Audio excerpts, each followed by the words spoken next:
개혁신당 경기 화성을 이준석입니다. 후보자님, 네. KBS 사장이라는 게 이 사진이 선임하긴 하지만 구조상 실질적 임명권자가 대통령이다. 이런 시각에 동의하십니까? 임명권자는 대통령입니다. 예, 그렇죠. 박장문 후보자는 본인이 KBS 사장 선임이 대통령과의 대담에서 디올백 수수 정황을 잘 순화시켜서 표현한 것에 대한 보답의 맥락이다. 그렇게 생각하십니까? 그렇게 생각하지 않습니다. 예. 이 부분은 저랑 생각이 아주 일치합니다. 왜냐면 원래 제 경험으로 대통령 고마운 걸 모르는 사람이고 자기만 알고 어차피 도움을 받아도 이 보답은커녕 해코지하는 사람입니다. 그렇기 때문에 제가 너무 잘 알아요. 그래서 그랬을 리가 없습니다. 자, 그리고 뭐 지금 사실상 선임했다고 해가지고 또 뒤통수 칠지도 모르는 겁니다. 전임 사장님 상황을 보면은 대통령이 원래 그런 분이잖아요. 그래서 그런 상황도 있으니까 저는 다른 야당 의원님들이랑 조금은 생각이 다릅니다. 이게 보훈 인사다 이런 생각은 하지 않고요. 그래서 저는 보답이라기보다는 박장문 후보자를 통해서 대통령이 실현하고 싶은 것이 있었을 것이다. 저는 그것을 보지 않으셨을까라는 생각을 합니다. 대통령이 박장문 후보자를 지명했을 때 자기 대통령 KBS 공약을 실천하고 싶어서 그랬을 거라 좀 보는데 대통령의 KBS 관련 공약이 뭡니까? 한번 설명해 주십시오. 공영성을 강화하고 네. 아마 수신료라든지 공영방송 운영과 관련해 갖고 네. 위원회를 만들어서 공영방송의 기능을 강화하겠다. 그런 내용이 있었던 걸로 뭐 혹시 대선 때 유명했던 그 59초 쇼츠라는 걸 보신 적 있나요? KBS 때 한 거? 제가 모르는 상황. 예, 그게 KBS 관련 공약이었는데요. 먼저 뭐 지금 자료 보여주시는 것 같지만은 먼저 그 사극 대하 드라마 편성 같은 것들, 그러니까 공영성을 위해서 다른 방송에서 하지 못하는 것들 해라가 첫 번째 주문이었고, 네. 그 안에 보면은 국제 뉴스 같은 것들 사실상 편성을 좀 해야 된다. 다른 곳에서는 비용이나 이런 구조 때문에 하지 못하는 것들을 해야 된다. 이런 게 지적이 많았고, 그 다음에 또 이제 영상 아카이브 등을 통해 가지고 사실 사회에 보탬이 되게 하라. 이런, 그러니까 공영성 강화를 기준으로 해가지고 공약들을 냈거든요. 네. 근데 이런 부분에 대해서 알고 계십니까? 네. 예. 근데 사실 이게 후보자가 아까 얘기한 것 중에 보면 재정적 안정성, 이 서면 답변을 보면 재정성 안정성과 글로벌 제작 역량 강화를 진행하겠다 했는데 재정적 안정성과 글로벌 제작 역량 강화가 이게 병행 가능한 겁니까? 아니면 선후 관계가 있는 겁니까? 이게 왜냐면 둘이 동시에 하겠다는 거는 재정 안정성을 위해서 비용을 줄이고 역량 강화하겠다 그러면은 사실 언뜻 이해가 안 가거든요. 이게 양발로 동시에 발차하겠다 뭐 이런 건가요? 아니, 충돌 소지가 있는데요. 예. 저희가 이제 1TV가 51개, 2TV가 31개의 프로그램이 있는데 예. 지금까지는 다 이렇게 배분하는 형식으로 제작비를 나눠줬다면 이제 선택과 집중을 통해서 말씀하신 글로벌 시장을 공략하는 거는 예산을 좀 집중하고 예. 다른 부분은 좀 효율화하겠다. 제가 이번에 사실 이 부분에 다시 한번 물어보는 건요. 제가 과방위 하면서 계속 KBS 관계자를 나오면은 국제뉴스 편성이나 아니면 이런 부분은 KBS가 앞장서야 된다. 다른 방송사들은 비용 구조 때문에 안 된다. 그렇게 얘기했는데 최근 들어가지고 KBS 해외 지국이 오히려 8개에서 7개로 줄었죠.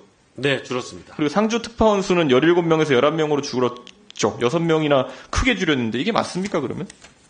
저희가 이제 비용 절감 때문에. 그럼 비용 절감이 방향인 거지. 그러면 이거 뭐 국제 제작 역량 강화하는 게 아니잖아요. 네, 그 대신 뭐 특파원이 많은 뉴스를 생산하긴 하지만 네. 그 외에 다른 소스로 글로벌 24라든지 세계의 지금 같은 경우는 아니, 다양한 그러니까 특파원을 하셨으니까 통해서. 아실 텐데, 그럼 런던 지구 계셨으니까 아실 텐데, 우리가 영국에 대한 어떤 뉴스를 파악하려고 그러면 현재 특파원이 인맥도 만들고 또 그리고 관계자 취재를 해야지 알 수 있는 거지. 어떤 방법이 있나요? 혹시 그럼 다른 방법이? 그 방법이 가장 좋습니다. 의원님 말씀이 맞습니다. 그러니까 지금 이 답변이 이 안에서 굉장히 모순된 것처럼 보이는 게, 아까 제가 말했잖아요. 두 발을 동시에 들어 발차기 하겠다. 그러면 무조건 자빠지거든요. 네. 지금 답변이 거의 그런 상황이라 가지고, 이거 더 명쾌한 답변을 제가 요구할 수밖에 없는 상황이고요. 사실, 재정 안정성을 강화하겠다. 이거에서 이제 사람 자르겠다 같은 얘기. 아까 김장겸 의원님도 질문하셨나요? 비용 구조나 이런 거에 대해서는 인건비 과다하다는 구조는 알겠는데, 그럼 사람 자르겠다는 겁니까? 아니, 근데 저희가 구조조정을 법적으로 굉장히 강하게 네. 여러 가지 규제가 많기 때문에 쉽게 할 수 없습니다. 그럼 또 사람 안 자르겠다는 거예요? 그 인건비를 줄이겠다라기보다도 이제 좀 효율화해서 그럼 임금을 깎겠다는 겁니까? 임금을 삭감하는 것 역시 이 노조와 협의를 해야 되기 때문에 쉽지 않은 그러니까 상황입니다. 제가 이게 사실 죄송하지만 전임 사장님께 똑같이 물었던 게 뭐냐면은 KBS 관계자가 여기 국회 나오면 계속 하는 얘기가 비용을 줄이고 컨텐츠 제작 역량 강화하겠다예요. 근데 그때도 제가 계속 물었거든요. 이거 어떻게 하겠다는 거냐. 그런데 답이 안 나오니까 KBS가 개선이 안 되는 겁니다. 사실 투자를 할 거면요, 오히려 이 자리에서 나 박장범의 KBS는 지금까지와 다를 것이고 컨텐츠 면에서 이런 경쟁력을 확보할 거기 때문에 오히려 돈을 더 쓰겠다. 일시적으로는 적자가 늘어날 수 있겠지만은 나중에 그 투자에 대해서 리턴이 있을 거다. 이런 걸 설파하셔야 되는 거고, 그게 아니면 지금 박민 사장과 다른 게 뭡니까? 똑같은 겁니까?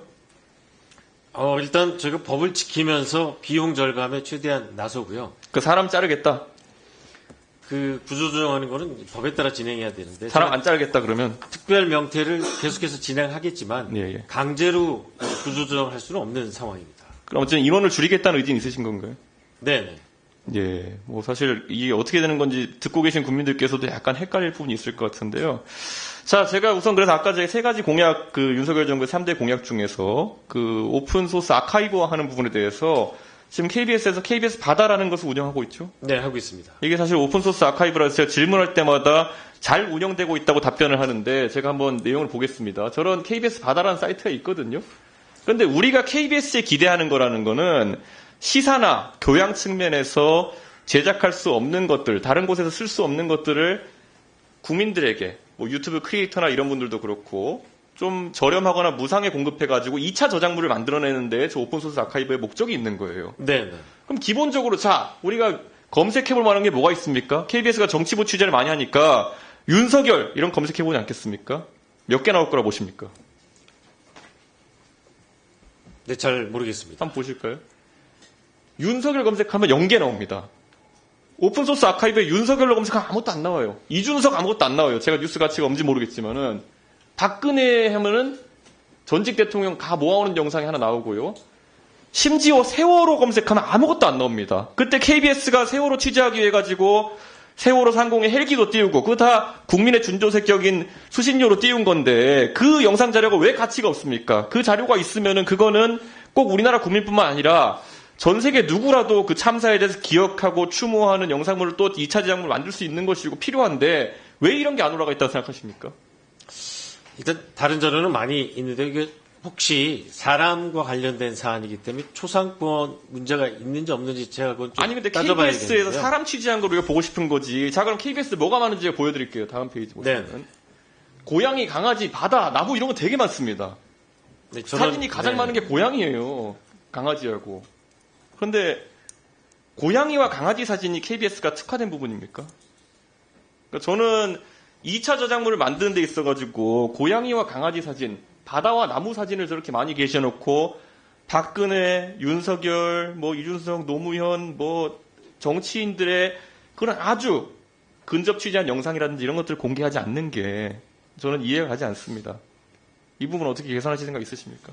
네, 위원님 말씀대로 수요자가 저희가 국민들에게 서비스를 제공하기 위해서 만든 사이트니까요. 국민들의 니즈가 있다면 그렇죠. 이건 대통령 제공하겠습니다. 공약이었고 대통령 공약에서 이런 게 들어간 이유는 제가 공약 만들어서 잘 아는데 2차 저작물로 이거를 더 대한민국의 크리에이터들이나 아니면은 이런 영상 하시는 분들한테 도움이 되게 하라는 거거든요. 사실 언론사의 사회공헌을 위해서 이런 거 되게 많이 합니다. 예를 들어 신문을 만드는 업체들 같은 경우에는 조선일보나 한겨레 신문 이런 데 보면 명조체 무슨 뭐 결체 이렇게 다 서체를 공개하기도 하고요. 그걸 통해 가지고 또 다양한 인쇄물이나 이런 거 만들어서 사회에 공헌하기도 하고요. KBS는 지금까지 수많은 영상 기자들이라든지 아니면은 또 제작하면서 PD들이나 이런 사람 노력으로 국민들에게 영상물로 이런 기여를 해야 되는 겁니다. 그런데 영상물을 공개하지 않고 지금 누가 찍었을지 모를 저런 고양이 사진 지금 뭐 강아지 사진 이런 걸로 띄워놓고 이거를 국회에 보고하면서 저희가 아카이브 사업 잘하고 있습니다. 대통령 공약 잘 이행하고 있습니다. 이렇게 하면 사실 말이 안 되는 거거든요. 지금 KBS의 위상을 제고하겠다 그러는데 공정성과 공영성 이런 것들 거기서 사회 공헌성까지 넣어야 되는 겁니다. 네, 알겠습니다. KBS가 하는 일이 우리가 흔히 KBS 항상 구호로 얘기하는 것처럼 수신료의 가치라고 하는 거는 보도 공정성이나 아니면 여러 가지도 있겠지만은 이런 사회 공헌성 KBS가 만든 것이라면은 수익 조금 얻겠다고 어디에 넣어놓고 돈 받고 파는 게 아니라 국민들을 위해서 다 열어젖긴다. 그러니까 우리에게 수신료를 내주십시오. 더 내주십시오. 이런 논리가 되는 겁니다. 저런 저작물을 다 공개해야 됩니다. 동의하십니까? 제가 이제 관련 팀 그리고 법률적 자문을 거쳐서 공개 여부를 결정하도록 하겠습니다. 적극적으로 하겠습니다. 예, 알겠습니다. 감사합니다.